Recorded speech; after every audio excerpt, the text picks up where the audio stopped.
Hi students, how are you? I hope you are all well. तो मैंने आप लोगों को प्रीवियस सेक्शन में आप लोगों को मैंने पढ़ाया इंट्राजेनिक जीन इंटरेक्शन के बारे में. ओके, तो चलिए आज हम लोग नेक्स्ट टॉपिक पे डिस्कस करते हैं और वो टॉपिक है इंटरजेनिक और नॉन एलिलिक जीन इंटरेक्शन. तो इसमें हम लोग देखते हैं इंटरजेनिक का मतलब होगा कि बिटवीन टू जीन्स के बीच में, और इंट्राजेनिक में क्या था कि दो जीन्स एक ही लोकस पे हुआ करते थे, जिसमें हम लोगों ने पढ़ा डिफरेंट टाइप्स ऑफ, उसके एग्जांपल हम लोगों ने पढ़ा था. तो इसमें जो एग्जांपल्स हम लोग देखेंगे वो एग्जांपल है AP stasis, okay, duplicate gene, complementary gene, supplementary gene, lethal gene and inhibitory gene के बारे में एग्जांपल देखेंगे. तो ये कहलाएगा इंटरजेनिक और नॉन एलिलिक का ये एग्जांपल है. इन दिस इंटरेक्शन टू और more independent genes present on same और different chromosomes interact to produce a different expression.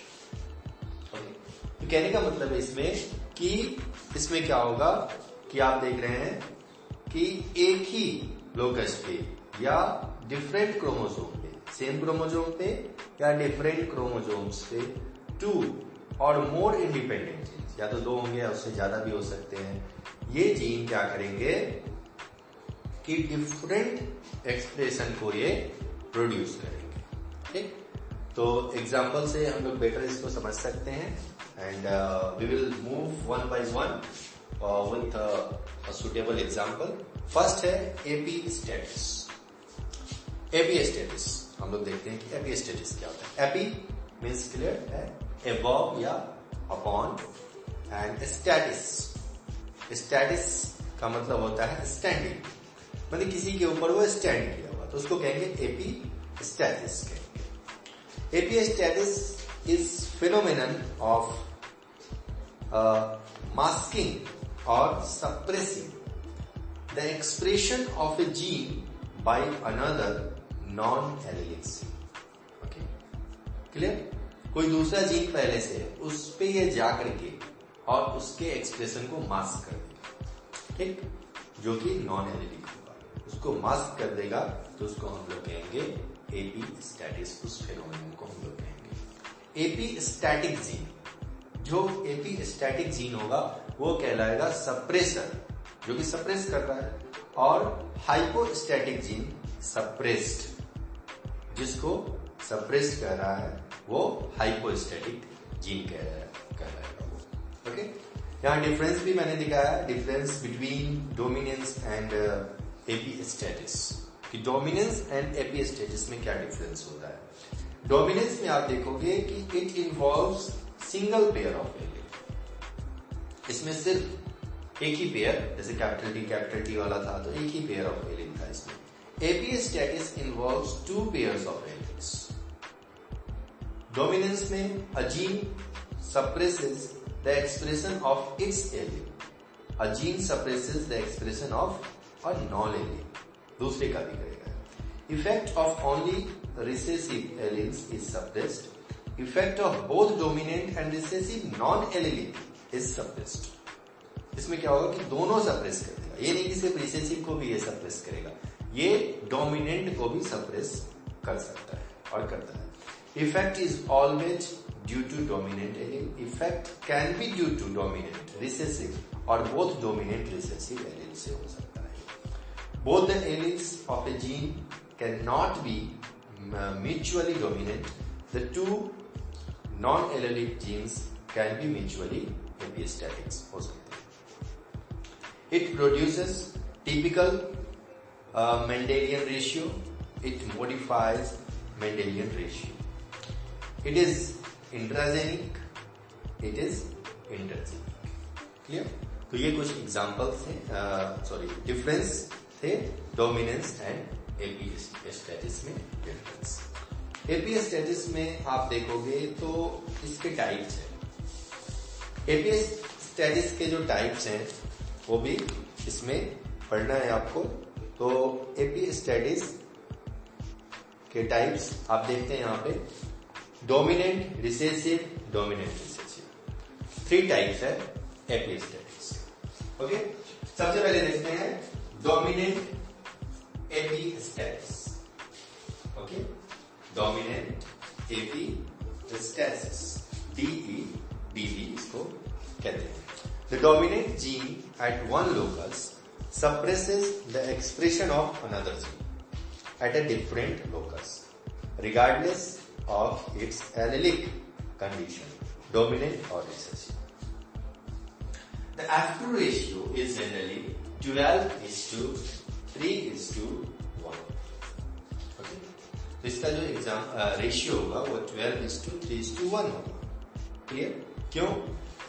क्योंकि इसमें आप यहां देख रहे हैं कि dominant gene at one locus, किसी एक लोकस पे डोमिनेंट जीन है, लोकस पे वह सप्रेस कर रहा है, suppresses the expression of another gene at a different locus. मतलब यहां एक क्रोमोसोम है और उस लोकस पे ये जीन है, वो दूसरे लोकस पे, दूसरे क्रोमोसोम पे जो प्रेजेंट है जीन, उसको सप्रेस कर दिया, regardless of its allylic condition, dominant और रिसेसिव। जबकि उसका एलेलिक कंडीशन वो डोमिनेंट और रिसेसिव हो, उससे कुछ मतलब नहीं है, बट वो सप्रेस कर देगा। और इसका जनरली जो रेशियो होगा वो 12:3:1 होता है। एग्जाम्पल देखते हैं, फ्रूट कलर इन ककरबीटा। ओके, ककरबीटा का फ्रूट कलर जो है वो एग्जाम्पल है इसी का, डोमिनेंट एपिस्टैटिस का। ऑल्सो कॉल्ड समर स्क्वैश, इसको समर स्क्वैश के नाम से भी जानते हैं हम लोग।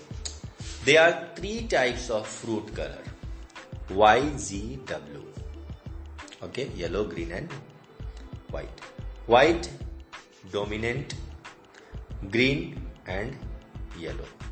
तो व्हाइट जो होगा वो डोमिनेंट होगा किस पे? ग्रीन एंड येलो पे होगा। येलो डोमिनेंट ग्रीन, येलो जो होगा वो डोमिनेंट पे ग्रीन होगा। अब इसका हम लोग रेशियो निकालते हैं थ्रू पुनेट स्क्वायर मेथड से। पेरेंट्स लेते हैं, white, pure breeding white, capital W, capital W, capital Y, capital Y। Green, small w and small y। Gametes आए इसमें से, गैमेट्स आएंगे तो सेम रेशियो चलेगा। यहां पे आफ्टर F1 जनरेशन, जब F2 जनरेशन हम लोग निकालते हैं तो यहां पे क्या देखेंगे? अब देखो यहां पे मेन, यहां पे थोड़ा सा जो डिफरेंस है वो यहां पे हमें कैलकुलेट करना है अच्छे से। तो फाइनली जब कैलकुलेशन करते हैं, कैलकुलेशन करने के बाद हम देखते हैं कि व्हाइट फ्रूट जो है वह रिप्रेजेंट करने के लिए कैपिटल W, कैपिटल Y यहां पे होना जरूरी है। उसके बाद कैपिटल W और स्मॉल y, ठीक है। येलो फ्रूट होने के लिए स्मॉल y और capital small w and capital Y का होना यहाँ पे जरूरी है। ग्रीन फ्रूट के लिए same small w and small y। अब रेशियो जब यहाँ पे हम निकालते हैं तो व्हाइट 12 आएंगे, 3 येलो आएंगे एंड 1 ग्रीन आएंगे। इसका रेशियो होगा 12:3:1 इसका रेशियो है। सेकेंड एग्जाम्पल आप देख सकते हैं, chaff colour of oat. Chaff colour जो उसका जैसे पैडी वगैरह का चैफ होता है, ऊपर का जो कोट होता है उसको बोलते हैं, जो उस कोट को बोलते हैं चैफ। कैन हैव 3 कलर्स, इसके 3 कलर्स हो सकते हैं, ब्लैक, ग्रे, व्हाइट। तो उसके चाफ कलर, ओट के जो चाफ कलर होते हैं वो 3 कलर के हो सकते हैं, ब्लैक हो सकते हैं, ग्रे हो सकते हैं एंड व्हाइट हो सकते हैं। ब्लैक के लिए जो एलिल्स हैं, जो जीनोटाइप हैं, वो capital B, capital V, capital G, okay. And grey के लिए small b, capital G। And white के लिए small b small g small g है। ये अपेरेंस में आप देख सकते हैं सेम इसका जीनोटिपिक रेशियो निकालेंगे हम लोग। तो F2 जनरेशन में जब यहाँ पे होगा बस इसमें भी 12:3:3:1 यहाँ पे जीनोटिपिक रेशियो इसके आएंगे। Inheritance of chaff colour in oat indicating dominant epistasis. Okay, तो डोमिनेंट एपिस्टेटिस को यहाँ पे ये रिप्रेजेंट कर रहा है। Coat colour in dog, CCD, इसको आप शॉर्ट में याद कर सकते हैं, CCD के नाम से इसको याद कर सकते हैं, coat colour in dog. IIBB capital and small i small b, यानी कि व्हाइट कलर है एक और एक ब्राउन कलर है। जो हाइब्रिड होंगे capital I small i capital B small b, ये हाइब्रिड हो गए। Same ratio 12:3:1। ओके, नेक्स्ट एक और एग्जांपल मैंने यहां पे लिखा है, ग्रेन कलर इन चोलम, सॉर्गम, कॉर्डेटम, ये भी एग्जांपल है। इसका भी आप रेशियो देखोगे 12:3:1। बस आपको ये एग्जांपल याद रखने हैं इसके और रेशियो याद रखने हैं कि एपिस्टेटिस जो है, एपिस्टेटिस का डोमिनेंट जो होता है, डोमिनेंट एपिस्टेटिस, उसका जीनोटिपिक रेशियो क्या होता है। तो 12:3:1 आपको ये याद रखना होगा। Next, recessive epistasis. Okay, recessive epistasis, it is a type of epistatis where a recessive homozygous phenotype at one locus, okay, small a, suppresses the expression of non-allele at another locus, that is B, capital B. The allele can produce their effect only when a dominant allele, capital A, occur at first locus. The F2 ratio is generally 9:3:4. Okay, तो इसके जो example होंगे आप देख सकते हैं यहाँ पे। फर्स्ट एग्जाम्पल है pigmentation in onion bulb. Pigmentation in onion bulb is the example. ऐसे रेड एंड व्हाइट दो हो गए, दो उसके जो कलर होते हैं ऑनियन के आपने देखा होगा, एक रेड है, व्हाइट होते हैं। तो रेड के लिए यहाँ जो एलील है वो capital I capital R capital R, okay, and white के लिए small i small R small R। एक येलो भी होता है, तो येलो के लिए आप देख सकते हैं यहाँ पे जो होगा वो capital L small I small R small R। अब यहाँ पर red, pure red and pure white को हम लोग यहाँ पे क्रॉस कराएंगे, तो हाइब्रिड क्या होगा, रेड होगा। यहाँ पे हाइब्रिड रेड आ रहा है, तो हाइब्रिड रेड आया। अब इस हाइब्रिड रेड का जब हम जीनोटिपिक रेशियो निकालेंगे तो क्या आएगा, 9:3:4 आएगा। आपको इसे याद रखना है। Coat colour in mice, okay, coat color in mice. Next example है, in mice agouti, a gray color is dominant over black. The color appears only when dominant gene A is present along with another dominant gene, that is C. तो C के साथ होगा तभी ये coat colour in माइस की चीज। Okay, next हम बढ़ते हैं टाइप्स पे। Dominant recessive epistasis. ओके, ये है डोमिनेंट रिसेसिव एपिस्टेटिस। ये भी थर्ड टाइप्स है इसका, आप इसका देख सकते हैं थर्ड टाइप्स, तो जो कि है dominant recessive epistasis. Here the dominant allele at one locus, that is A, and recessive allele at another locus, that is small b, give rise to the same effect A, B A and BB. Okay, A, BB. These are small. Other gene combinations produce the second phenotype. Consecutively, two phenotype occur. F2 phenotype ratio is commonly 13:3. Okay. तो ये इसके example है dominant recessive के। अब यहां पे हम देखते हैं plumage color in poultry. Plumage color. When plumage white leghorn is crossed to pure white Handed T, okay, जो कि एक एग्जाम्पल है इसका पोल्ट्री का, small I and small C, then F1 generation has white plumage. In F2 generation, white and colored plumage occur in the ratio of 13:3 instead of 12:3 because the recessive epistatic gene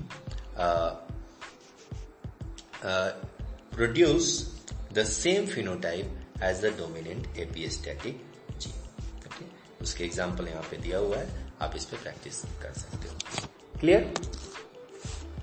तो ये रहे एपिस्टैटिस जो अभी तक आपने पढ़ा and इसमें इस एपिस्टैटिस में 3 टाइप्स पढ़े आपने, dominant, recessive and dominant recessive के बारे में. Okay,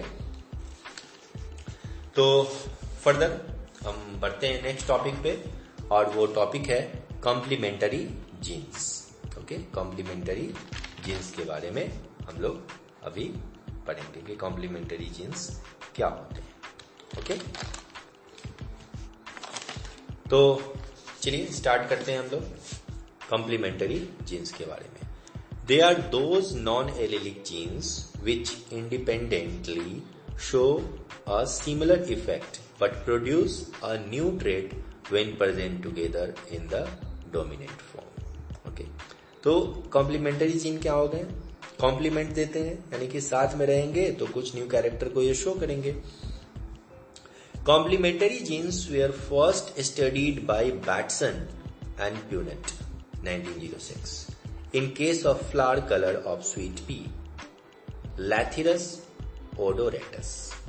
Okay, Lathyrus odoratus, the botanical name for sweet pea, और बैटसन एंड प्यूनेट ने सबसे पहले इसमें एक्सपेरिमेंट किया था. Bateson and Punnett 1906 crossed 2 white flowered strains को इन्होंने क्रॉस कराया. इसके लिए जो जीनोटाइप लिया उन्होंने capital C, small p, small c and capital P of sweet pea, Lathyrus odoratus, and obtained purple flowered plants capital C, small c, capital P, small p in the F1 generation. Okay, जैसा कि cross में यहाँ पे दिखाया गया है.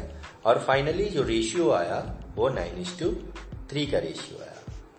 Raw material A, gene C, enzyme and यहाँ पे क्रोमाजेन जो कि एंजाइम है, जीन ऑन डेज एंथोसाइनिन, ये इसमें प्रोड्यूस. तो कॉम्प्लीमेंट्री जीन का आपको रेशियो याद रखना है और एग्जाम्पल याद रखना है, जिसका एग्जाम्पल है sweet pea and that is the ratio is 9:7. Okay, supplementary genes. Supplementary genes are a pair of non-allelic genes, one of which produces its effect independently in the dominant state, while the dominant allele of the second gene is without any independent effect, but is able to modify the effect of the former to produce a new trait. Clear? Supplementary genes in lablab. तो lablab एक example है. Lablab has 2 genes, capital K and capital L. 2 genes ये represent करते हैं. तो कैपिटल K खाकी colour को रिप्रेजेंट करेंगे एंड जो कैपिटल एल जो है और स्मॉल के जो है वो बफ कलर को रिप्रेजेंट करेंगे, और जो F1 जनरेशन होगा वो चॉकलेट कलर का होगा। फिर F2 जनरेशन में इसको क्रॉस कराएंगे तो इसका जो रेशियो होगा वो 9 chocolate colour, 3 khaki colour and 4 buff colour. Inheritance of seed coat colour in lab showing effect of supplementary gene. Okay, तो ये एग्जाम्पल हो गए सप्लीमेंटरी जीन के एंड कॉम्प्लीमेंटरी जीन के एग्जाम्पल हो गए। क्लियर? तो इसमें आपने पढ़ा अभी इंटरजेनिक जीन इंटरेक्शन के बारे में अभी आप पढ़ रहे थे, जिसमें सप्लीमेंट्री जीन कॉम्प्लीमेंट्री जीन के बारे में भी आपने पढ़ा। ओके, तो इसके कुछ और एग्जाम्पल हैं जो कि पढ़ेंगे हम लोग नेक्स्ट क्लास में। ओके, तब तक के लिए आप लोग इस वीडियो को देखो और प्रैक्टिस करो। Thank you for watching this video.